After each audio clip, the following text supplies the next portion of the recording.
Hello and welcome back to Planescape Torment Enhanced Edition with me, Bardon, the Nameless One, Mort, and Dakon. And Nod was here a moment ago, but I think he's disappeared. So, what we're going to do is we're going to have a look around here. Before we go look for a sister, we're going to have, oh, there's Nod. We're going to have a look around at what we can do. So there are a couple of buildings we can enter. We've got Sharegraves. This is Sharegraves' hut here. Okay. Now let's go have a chat with him. Who else have we got in here? They're just collectors, I think. Tall and lanky, this pale, grim-looking man exudes authority despite his gangly and somewhat awkward frame. A good portion of his left ear is missing. What little that's left is a ragged mess of scar tissue, as if the ear was bitten rather than cut off. His narrow, shifting eyes, almost mere slits, look clever and dangerous. Would you be Sharegrave? He spits out a reply.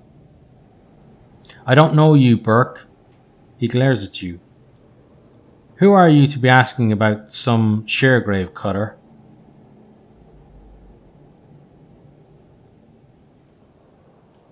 A man called Pox referred me to Sharegrave. I was told he might know the location of someone named Pharaoh. The tension in the room suddenly rises. Now, what a funny thing to be asking about. What do you want to know about Old Blood Pharaoh for?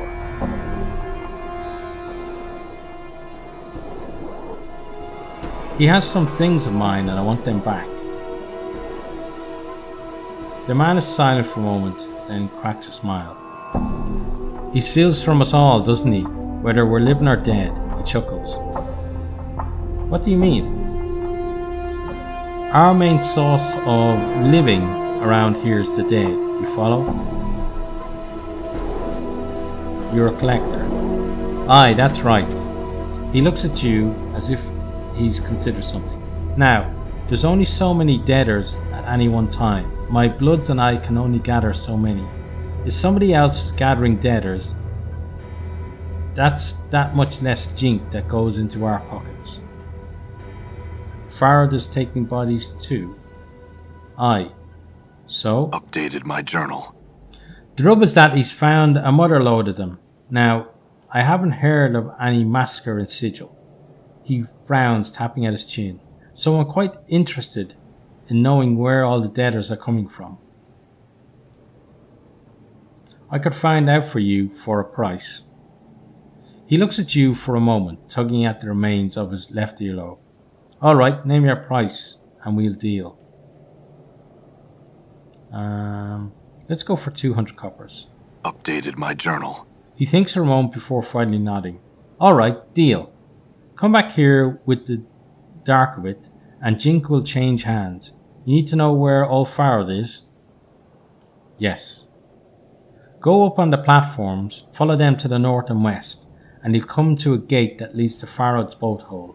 Getting in and getting the information is your deal.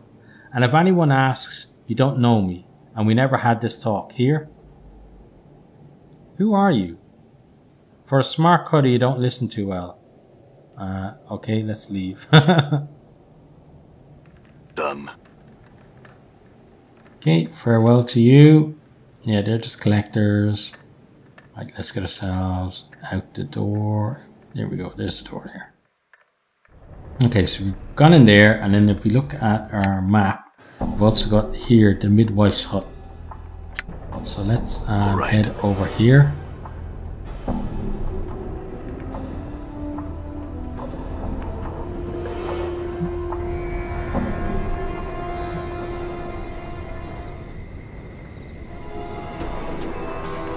Okay, so this is old Mebbeth. This squat old woman looks like she has had all the colour bled out of her. Everything from her hair to her shawl to her robe. All are shades of grey.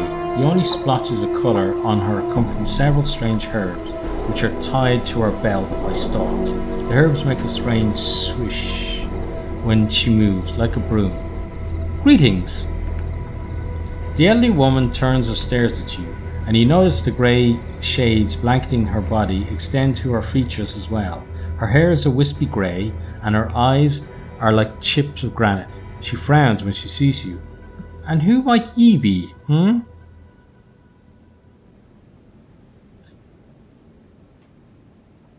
I don't really know who I am. So, you not know yourself, child? She squints, then points at your chest. Hard to piece together the man beneath all that tracery and scrawling scars, is it? Maybe. Who are you? With a sly cackle, she wags her eyebrow. Have ye not heard of old Mebbeth, then, the midwife of the square? Have ye not now? She narrows her eyes and her voice drops. Well, now ye have, for I be Mebbeth. You're a midwife? Midwife? What do you do? Updated my journal. I set bones right, drive the cough out of the sick, yank out squealing stubborn babies, mend cloaks or a rag or two, make curses and herbs and other such. She squints at you, studying your scars. Be needing a cure or three, do you ken? Cures? Aye, you'll be needing some cures to look at you. D'ye want to buy some, d'ye? She glances at the scars covering your body again, then shrugs. Too late to be asking for them, I think.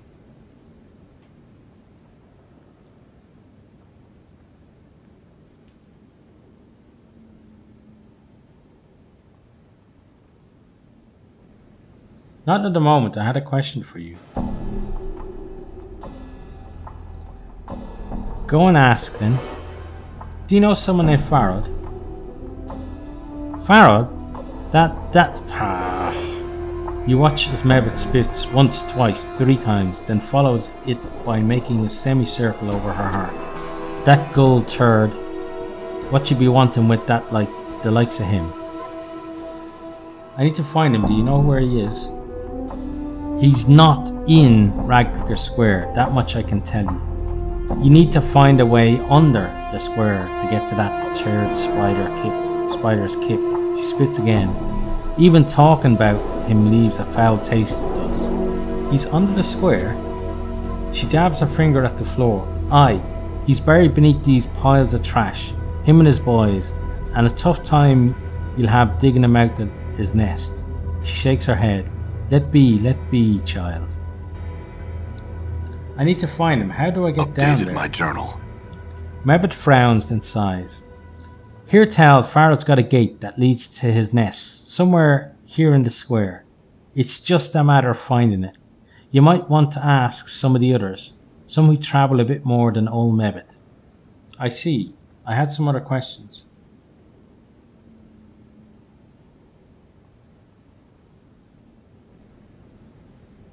Let's see, so I'm missing a journal. Yeah, I'm missing a journal. Do you know where one could be found? Mebbeth thinks.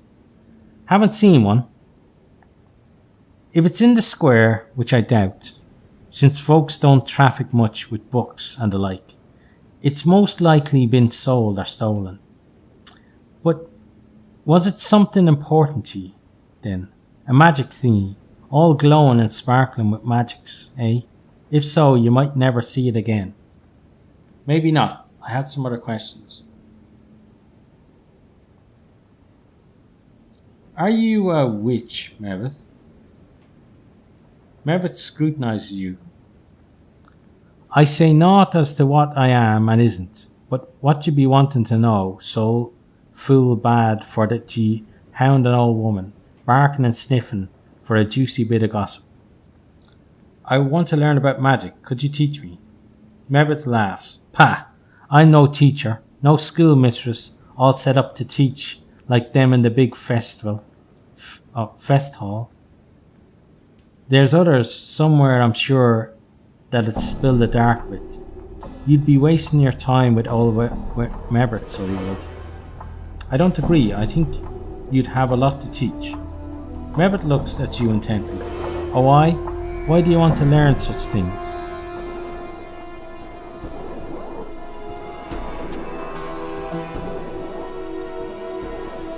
Because I just want to know. Mebbeth scoffs. Not a child's grammar book this is. Not a governor's set of laws. It's the art, child. I'll teach you, but you got to keep a clear head about you. I understand. Will you teach me? Pa! Mebbeth shakes her head. One should make songs rather than make magic. Songs have more beauty. Magic's been made dull, commonplace, soiled by the mob of people that have tromped through it. Humph. She squints at you. I'll teach you, but first you'll need to do some things for me. You hear? Like what? My legs aren't good for walking about Sigil, and there's errands I'll have you run. I need you to fetch me some herbs from the market. It's Spineward, easterly and southerly from here, in the Hive Market. Here's a sample. She takes a black seed from her coat and flicks it to you. Examine the seed. Updated my journal. You twist the black seed in your hand. As you do, you feel a small bite. Then a small drop of blood oozes from your thumb. There are tiny barbs on the seed, like teeth. Mebbeth snorts. Careful with it. Show it to one of the fruit merchants at the market, and they'll know what herbs you seek. Alright, but I had some other questions before I leave.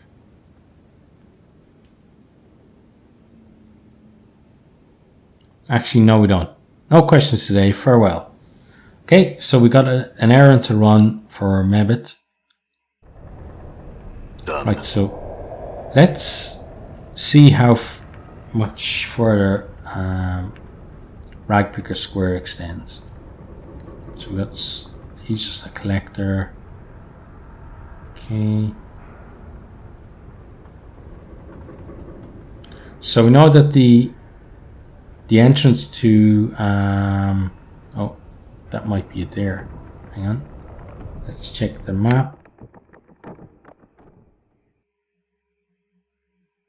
Yeah, there's an entrance over there that's not marked on the map, so that could be where Farrod is. But we worry about that, I think, later. So, oh, there's Marrow Friend. Okay. Can't go in there. Okay, so let's get ourselves off to the market then.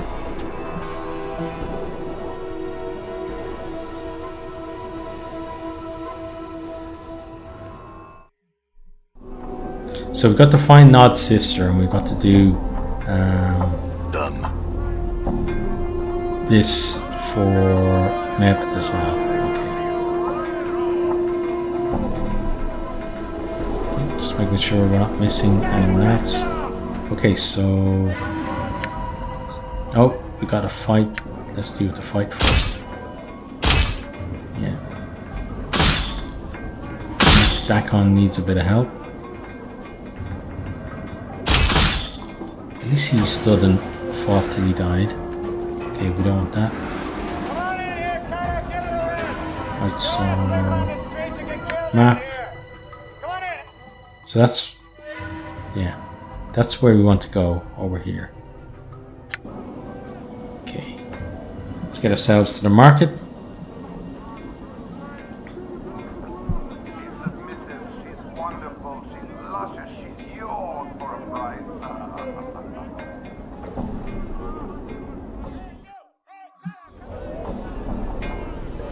Okay, and then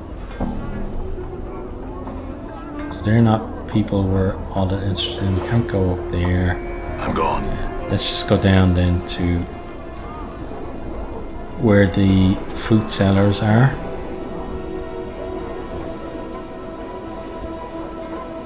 So did we go in there? Let me check the map. That maybe not actually. Okay. So we're going to go in there after we found the person that we want. Let's start with you. Mebbeth, the midwife of the square, needs some herbs sprung from this seed here. Can you help me?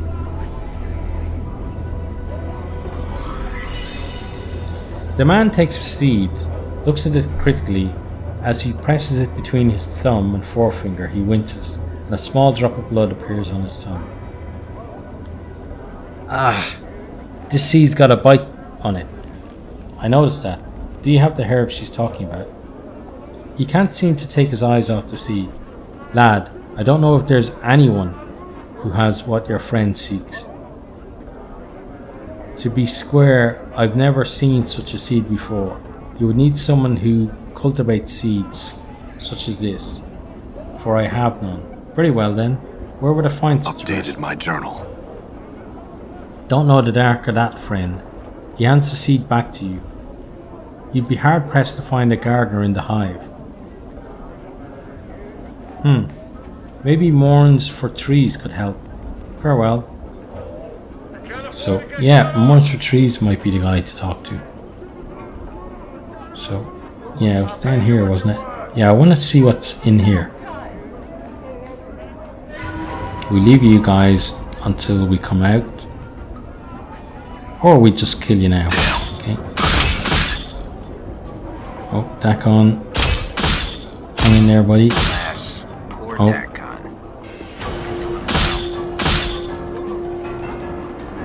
Okay, he's run. Now let's raise dead on Dakon. No?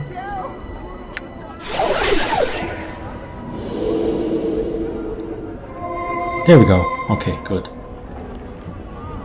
Thought we lost him for good there. Done. Okay, so who have we got here? Hive Dweller. Let's talk to you. You see a pale man standing in the middle of the room. He's hunched over and doesn't look well. Greetings. I feel terrible. What happened? I'm not sure, but I think a bit of rest will do me good. Can you please leave me alone? Farewell. Okay, so I guess just leave the guy be then. Now, where's the door? There, okay. I'm gone.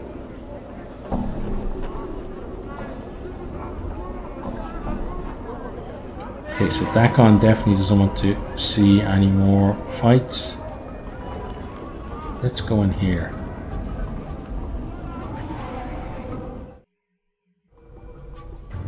Oh, so what have we got here?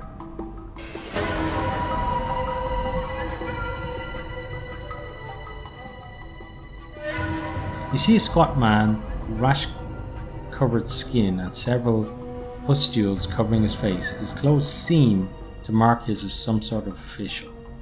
Greetings. The little man shrieks and jumps startled, clutching his heart. He takes a deep breath and pushes his spectacles up on his rash-ridden nose. Yes, yes. And what is it that I can do for you? He scratches his nose, looks you up and down, studying your scars. I have little to nothing in the till, so if you have come to plunder the premises, this locale is ill-chosen. I'm not here to plunder the premises. Who are you? I am the respected Phineas T. Lort, the 39th, in charge of this hive branch of the Office for Vermin and Disease Control.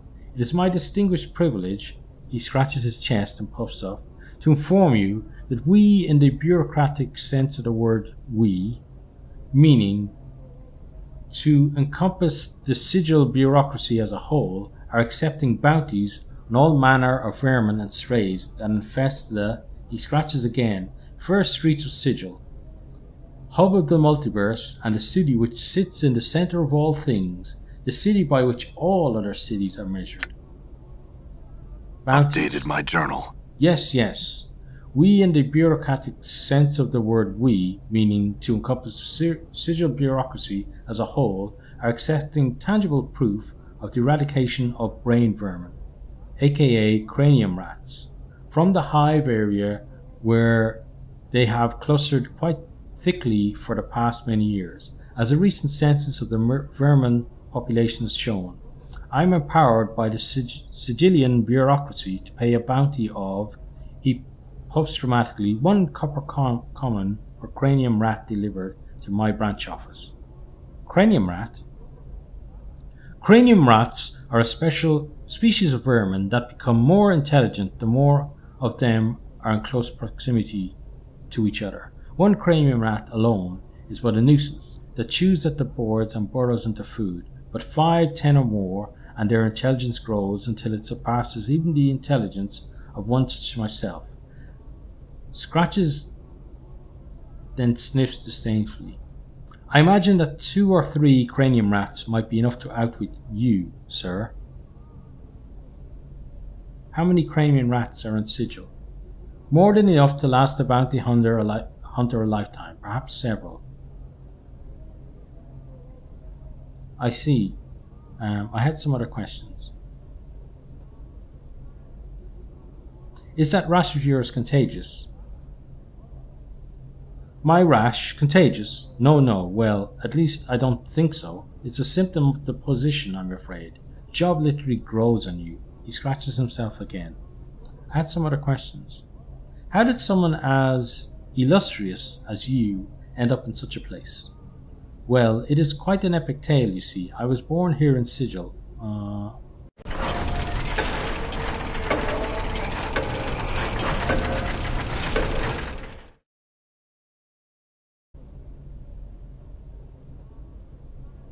And then I realized that I had somehow offended my colleagues, for I found myself promoted to this branch office and have remained here for these past many years. He sighs and idly scratches his nose. I had some other questions. Actually, I don't. And that yawning made me actually feel tired. No more questions. Farewell. So at least we got to rest for a bit. Let's get ourselves out the door. Alright. So we got some thugs. Oh, but it also made it nighttime, which we're not too happy about. Let's just outrun these guys. Get ourselves over here.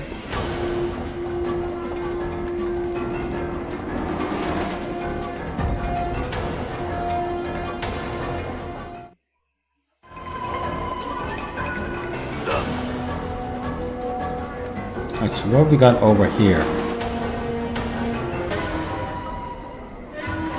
Okay, we've got you. Let's deal with you. And then you. Oh, Mort gets stuck in. And you. Oh, he ran. Okay. Bronze ring. Don't need it. 10 coppers. We'll take it. Okay, harlot. Drunk. Harlot. Harlot. Collector. Hive dweller. Hive dweller. Drunk. Oh, someone to kill. Oh, he ran in there. Okay.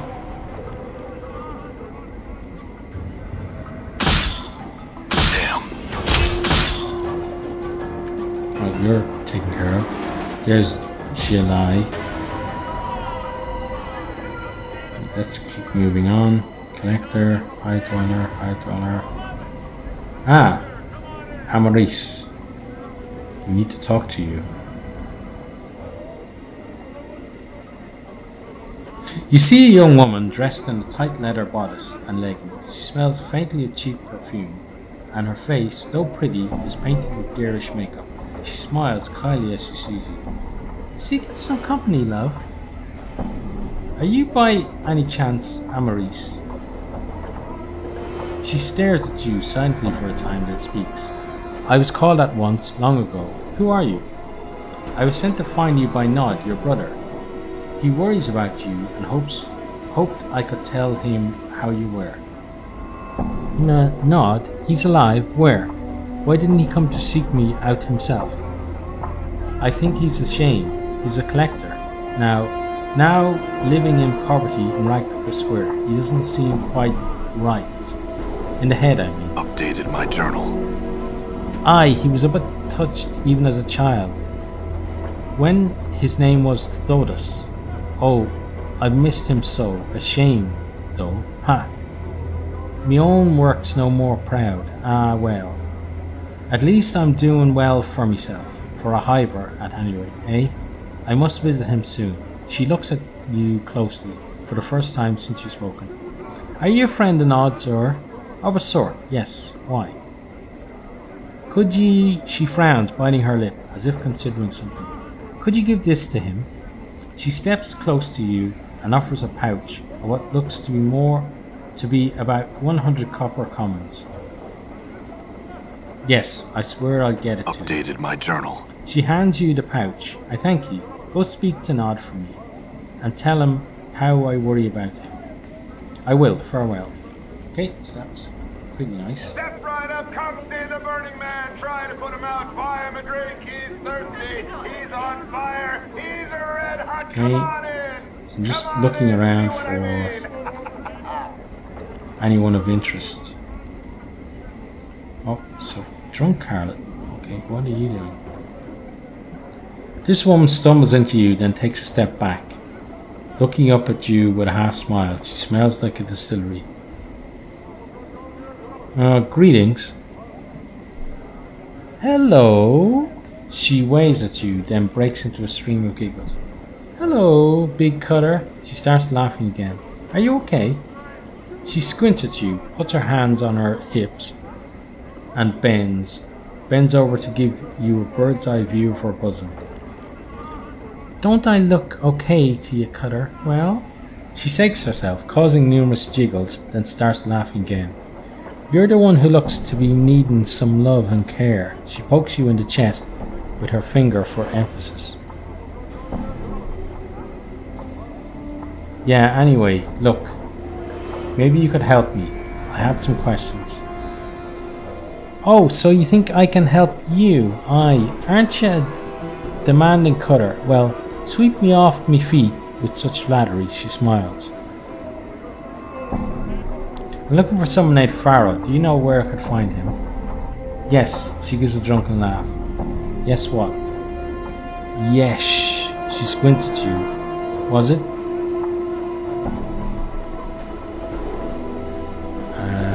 Let's just say never mind, farewell.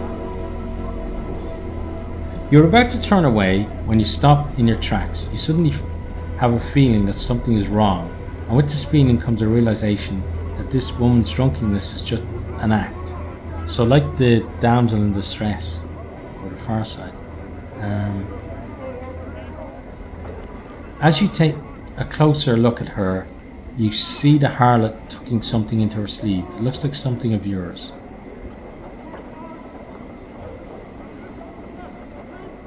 Okay, let's bait the woman into picking my pocket again and observe her technique.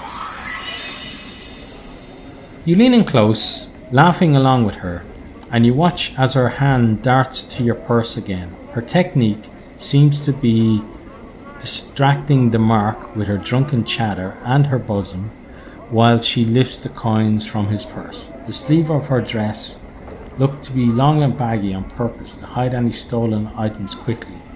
You take a mental note of her technique, even as her hands make another grab for your purse. Okay, let's grab her hand. She pulls her hand back before you can grab it. Her drunk expression vanishes. She starts screaming at the top of her lungs. Alright then. Let's just let her run. Got no real need to kill her, I don't think. But we seem to have learned something from her at least. Okay, now. We need kind of to have Mort What's the word, attack Chief? these guys first. Sort it out, Mort. Balance your will be done. Let's run back on and get Mort after those guys. It is I shall serve.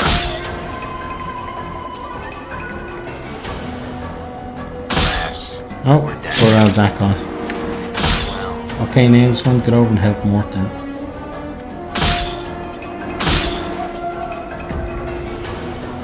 Special ability, raise dead.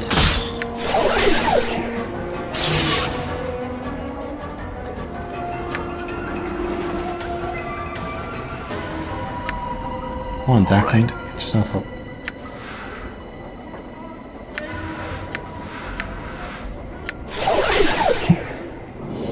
Okay, there we go. So I have to click on his portrait, not his. Okay, that makes more sense. This guy, nothing we want. Okay, this guy. Nothing we want. And then this guy. Yeah, this guy, sorry. Yeah, we kind of need to rest up for Pearl Dakon though. He's still only on 1 health. Okay, and then nothing we want there. Okay. Yeah. Endure. In enduring, grow strong. Actually ran for a second there, but missed running. Okay, so he's over here, isn't he? And use Mourns for Trees. Yep, there we are. Okay, Mourns for Trees, don't move, we're coming to say hi. Mourns for Trees smiles widely upon seeing you. Ah, my friend, you've returned. The trees seem to improve each day. Something you wished of me? Yes, I had some questions. I need some herbs sprung from this seed. Can you help me? Mourn for Trees takes the seed from you and holds it up to his eye. What an odd seed! Are those teeth along the edge? Barbs, perhaps? Where did you come by it, friend? Old Mebbeth, the midwife of the square, needs some herbs sprung from that seed. Do you know where I could get some? No. Mourns for Trees continues to stare at the seed in his hand. This is the only seed of its kind I've ever seen. Ah! He winces as a spot of blood glistens on his tongue. The barbs on it are sharp indeed. Perhaps you should hold it. So can't you help me either? Unless you can make that one grow, I cannot again. I've never seen a seed of its like before, friend. If you wanted it to grow enough, is it possible to make it grow? Mourns for Trees looked at the seed. Perhaps, if you cared enough to see it grow. What do you mean? This is Sigil, friend. Belief is everything, everything. From the spire on which Sigil rests, to even that tiny seed you hold there. If you believe enough, anything is possible. Focus on the seed, will it to grow. To your surprise, there is a crack and the seed splits, twigs splitting from its surface like fingers. Instinctively, you drop the seed, but the talon-like twigs wrap around your wrist and will not let go. What the hell? Updated my journal. Mourns for Trees stares at the barbed branches wrapped around your wrist, stunned. I think the barbs on those new branches would be more than enough for what your friend needs. I hope she can get this damn thing off me. Look, before I go, I had some questions. No, I don't think we do, so I will return to her then. Thank you for your help. Farewell. Okay, and what we're going to do is, before we return to her, we're going to get ourselves up here. Because we need to protect Pearl Dakon. Okay. Alright. And let's get over here. And then we're gonna pop ourselves in there. Maybe I can cut a dusty.